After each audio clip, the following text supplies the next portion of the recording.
10% आरक्षण दिया। हमारे लोग चिल्लाने लगे क्यों दिया, नहीं देना चाहिए। उनको मालूम था कि इनके चिल्लाने से तो कोई फर्क पड़ने वाला नहीं है, और जो दे दिया गया वो दे दिया गया। लेकिन मैं आपसे पूछना चाहता हूं कि क्या उनका उद्देश्य सवर्णों को आर्थिक आधार पर 10% आरक्षण रिजर्वेशन देना था? सवर्ण भी खुश हो गए, हमें मिल गया। मैंने तीसरे दिन स्टेटमेंट जारी करके कहा, मैंने कहा भाई सवर्णों की तो पता नहीं, लेकिन ब्राह्मणों को मिल गया। बोला ऐसा कैसे कह सकते हो? मैं कहा सवर्ण में 3 आते हैं, बनिया, ठाकुर और ब्राह्मण, और कुछ दूसरे कास्ट वगैरह, माथुर है, सक्सेना, इस तरीके के लोग आते हैं जो सवर्ण में जनरल में है, लेकिन ब्राह्मण क्षत्रिय वैसे नहीं है। तो उन्होंने उस समय शर्त रखी थी, बाद में हो सकता है कि हमारी वजह से ही थोड़ा हटा दिया, क्योंकि पोल हमने हाथों हाथ खोल दी। उन्होंने कहा 8 लाख रुपए जिसकी आय होगी, 8 लाख रुपए, उसको रिजर्वेशन 8 लाख तक दिया जाएगा, 8 लाख से ऊपर नहीं दिया जाएगा। जिसके पास में 2 या 3 हेक्टर कितनी जमीन थी, इतनी जमीन होगी, उसको नहीं दिया जाएगा। और शहर में जिसके पास 1000 वर्ग फीट का, स्क्वायर फीट का मकान होगा, उसको भी नहीं मिलेगा। अब आप समझना इसको, मेरी बात को गौर से, जो मैंने पहले कही कि अगर बनिए को देना है, बनिए को रिजर्वेशन देना है, तो ऐसा तो कोई बनिया है ही नहीं जिसकी सालाना इनकम 8 लाख ना हो। बनिए की इनकम तो सालाना 8 लाख से ऊपर ही होगी, तो बनिया निकल गया उसमें से। अब दूसरे नंबर पर ठाकुर है, ऐसा कोई ठाकुर होगा ही नहीं जिसके पास 25-50 एकड़ जमीन ना हो, वो निकल गया बाहर उससे।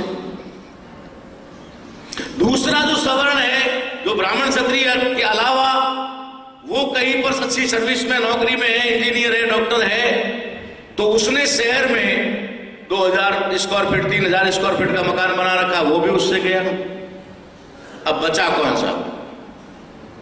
जो 20 लाख की भी साल में दक्षिणा लेता है, कोई रिकॉर्ड नहीं है, गरीब है, खेती उसकी जन्मजात किसी ने की नहीं। ब्राह्मण जिसकी मैं बात कर रहा हूं, खेती उसने की नहीं, तो उसके पास जमीन होने का सवाल ही नहीं है। शहर में उसने बड़े बड़े मंदिर जरूर बना रखे हैं, मगर इतने बड़े बड़े घर नहीं बना रखे हैं। तो ये 10% रिजर्वेशन अकेले ब्राह्मण ने अपने लिए सुरक्षित कर दिया, बाकी सवर्णों को अंगूठा दिखा दिया, बाकी वाले सिर्फ राजी हो गए, खुश हो गए। मैंने कहा हाँ भाई खुश हो जाओ, आपको भी मिलेगा, आपको भी मिलेगा। सेना में कांस्टेबल, पुलिस में कांस्टेबल, सेना में सोल्जर के सैनिक के रूप में मिलेगा। अगर कहीं चौकीदारी, कहीं क्लर्क, कहीं पटवारी बनना है, कहीं ग्राम सेवक बनना है, वहां तुम्हें भी मिलेगा। लेकिन जहां पर मैनेजमेंट होगा, जहां एडमिनिस्ट्रेटिव होगा, वहां पर तुम्हें मिलने वाला नहीं है। चलो इस बात को छोड़ देते हैं, उनका था, उन्होंने बांट लिया, किसको दे किसको ना दे, चलो गोली मारो। लेकिन उसकी आड़ में हमारा क्या नुकसान हुआ? हम लोग चिल्लाते रहे मंचों पर से 10% रिजर्वेशन का हम विरोध करते हैं, हम विरोध करेंगे, हम ये कर देंगे, हम वो कर देंगे, आर्थिक आधार पे क्यों दिया गया, भेदभाव के आर्थिक आधार पे होता है, हम चिल्लाने लगे। मुझे दिल्ली से प्रोफेसर रतनलाल जी ने बताया, सूरत में मिले थे, तो उन्होंने कहा, बोला ताराराम जी ये तो मामला कुछ दूसरा हुआ। मैंने कहा क्या हुआ भाई? तो उन्होंने कहा कि उन्होंने 10% रिजर्वेशन ले लिया, ये बात तो ठीक है, लेकिन हमारा 200% रोस्टर खत्म करके 13% रोस्टर लागू कर दिया।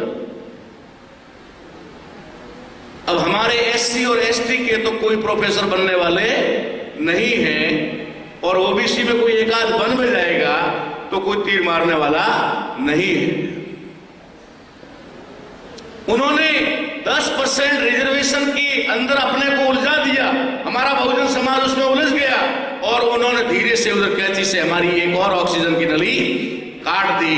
उसका परिणाम ये आया कि दिल्ली यूनिवर्सिटी और भी कई जगह पर, एक ताजा उदाहरण देता हूं आपको, अभी का फरवरी महीने में अभी एक रिक्रूटमेंट हुआ लखनऊ मैनेजमेंट इंस्टीट्यूट में।